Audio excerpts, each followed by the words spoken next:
of taxation. I think it's wrong. I think it hurts everyone. I know, Teddy Roosevelt. Yes, I know. Inheritance. I know how it all. Yes, I get it. But if you have the code we have, you bake into the politics division, and because of the government paying out and some paying proportionally more and some paying nothing at all, as stated, paying out, actually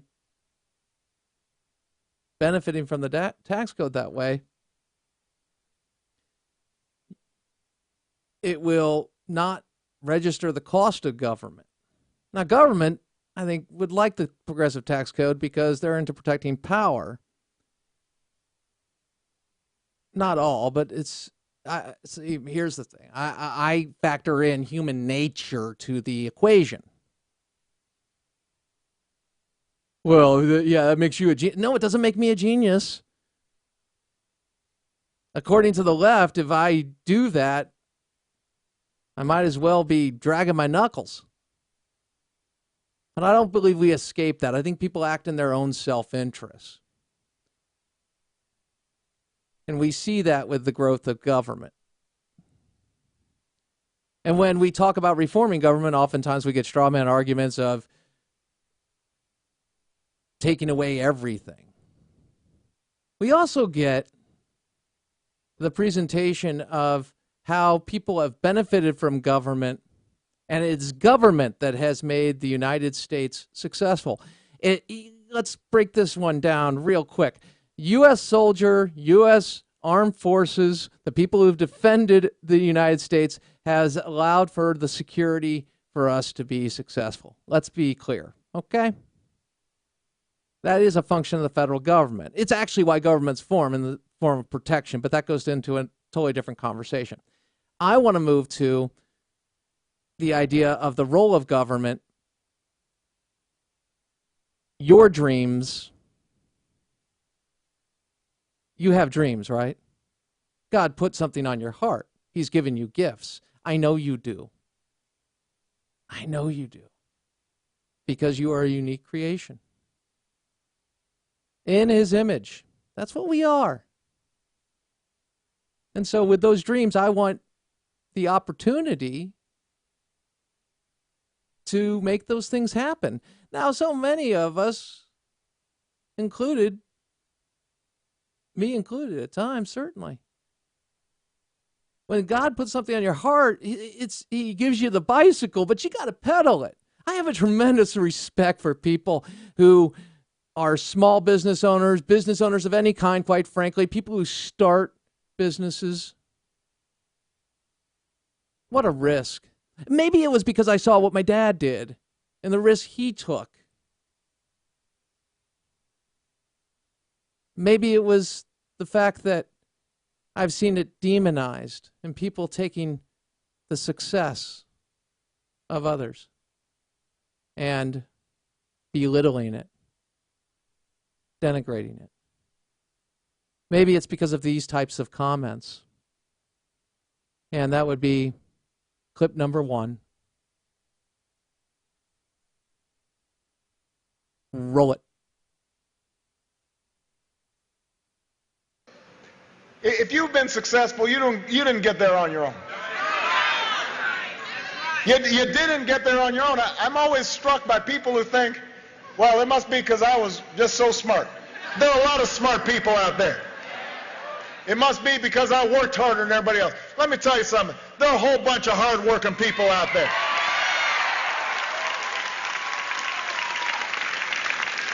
If you were successful, somebody along the line gave you some help. There was a great teacher somewhere in your life.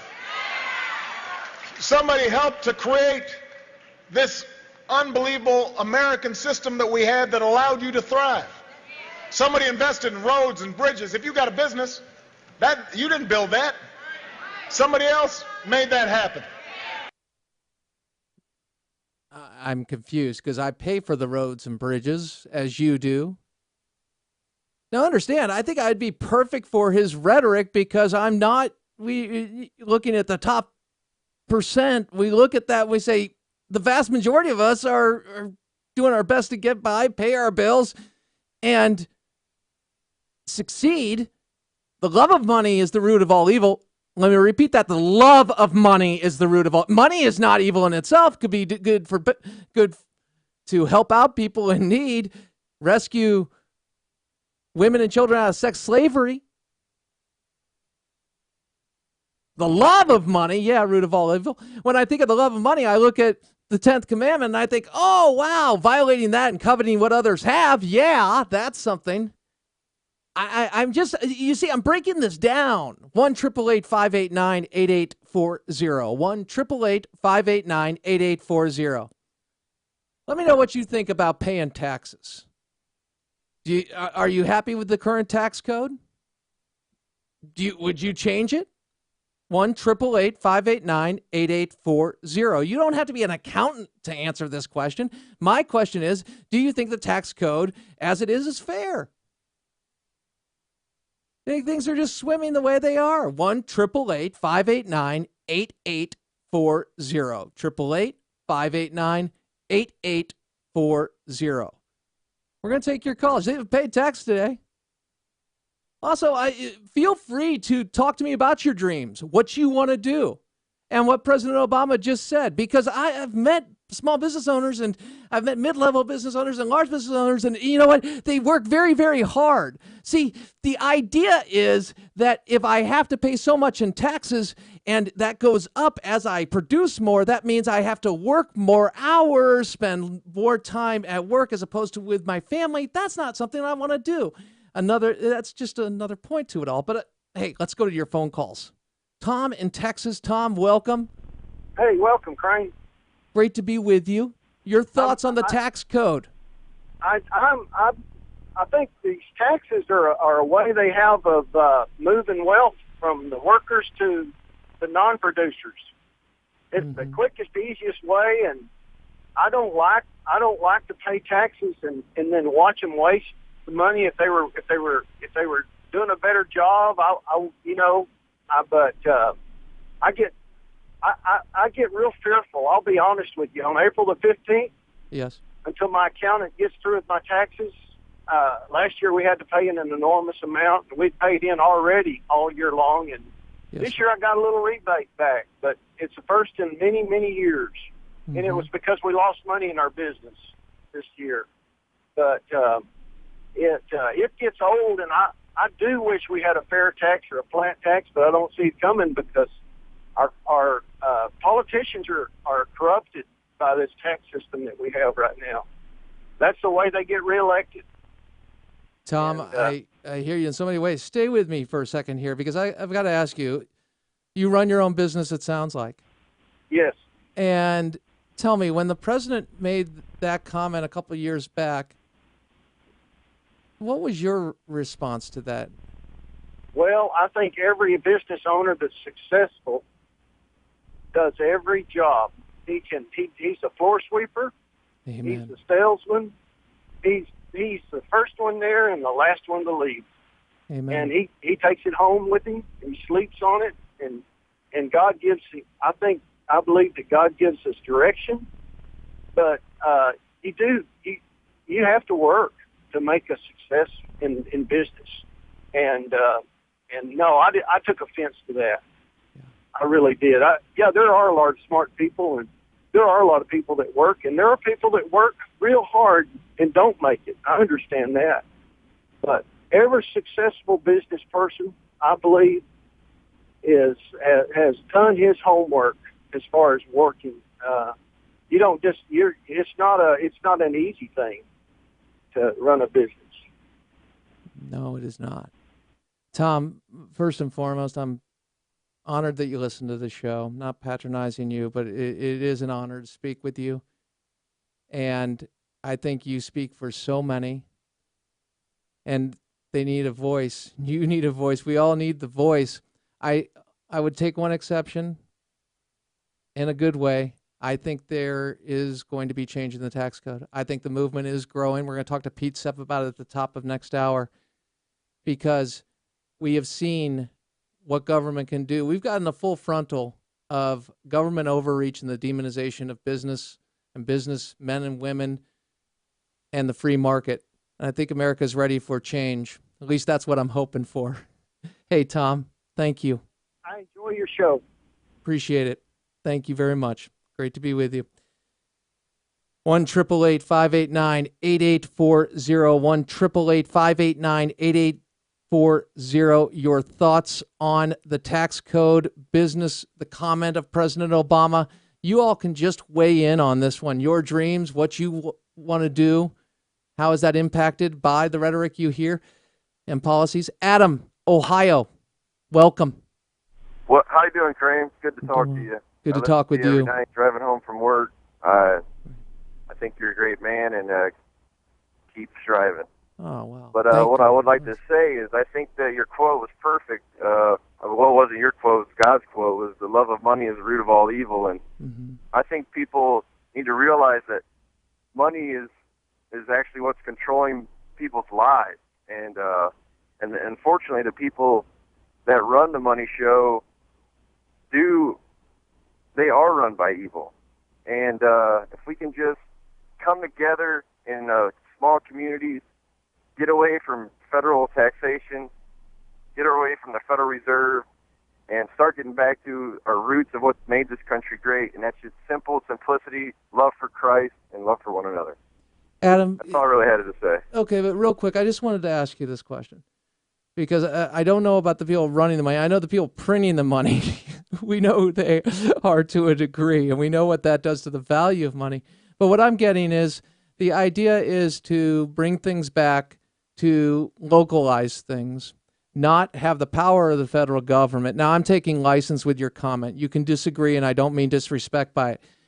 But I think the idea of serving Christ is serving others, taking care of those in need, and helping them actually either get a great education, do what we can do, but to have the resources to do that in the best way possible, and also to have a system that would offer that competition. Now, you can agree, disagree. You could say, Crane, you totally missed my point. Totally cool. Your thoughts? No, you didn't miss my point, and you have a great view on that. My view is just more of a personal view where I had a job that controlled my life through money, and I've given to others, and I found out that the main thing I could give to somebody is what God has given me, and that is the love that He's given me, and to shine that through to, like you say, salt and light. I mean, that's what we need to do to one another. And yeah, I don't. My opinion is I don't think that big government. I don't believe God is with it. I don't believe God is with systems, man-made systems. I believe He is with. He didn't make Adam and Eve in a high-rise hotel. He made us out in the Garden of Eden. And if Adam would have never fell, where would we be? So I just think we need to get back to simple things and learn how to live off the land and live with each other and get away from money. Man, I appreciate your point of view, and it really speaks to God putting things on individuals' hearts. And Adam, I don't know if we'll see eye to eye on everything, but man, I thank you for your phone call and your perspective. Hey, thanks for having me, Crane. And Thank God you. bless you. God bless you. 1-888-589-8840. 1-888-589-8840. And we go to Mike in Virginia. Hello, Crane. Yes, sir. Welcome. God bless you. Always good to hear your show. Oh, thank you. Hey, Good to hear you. Yeah, I'm a Yankee living in the South here. Anyway, just wanted to talk about a couple of things. I'm going to try to keep them short. Okay, we've got about a minute now. I can hold your call till the flip side of the break, and you can comment, or you can go right now and go rapid fire. Just don't call me a racist, then I'll have to hold you over. Well, let me start, and if you think it's worth holding me, then do it. All right. I am a big proponent of the fair tax. The current tax code really the only thing it serves is to enable people in Congress to mold and shape society the way they want it, and to enrich themselves. And the fair tax is something that's not easy to explain. So I kind of would like to suggest to people to go and get the book, the Fair Tax Book. That's the name of the book. It's written by a talk show host named Neil Bortz. Sure. And a Republican congressman from Georgia named Linder, I think his name was. And it's so crystal clear. When people understand how much tax they pay every time they buy something, anything, because when we buy something, we are paying the taxes of all the companies that had anything to do with making it. I think that's it. And Mike, not cutting you short here, I think you've made a great point. I think it fair tax, flat tax. I'm more of the flat, but I could live with the fair. Excellent point. And you got the name of the book out, and I'll repeat it on the flip side of the break. I appreciate your phone call. We're moving forward. Thank you, my friend. Crane Durham's Nothing But Truth AFR Talk.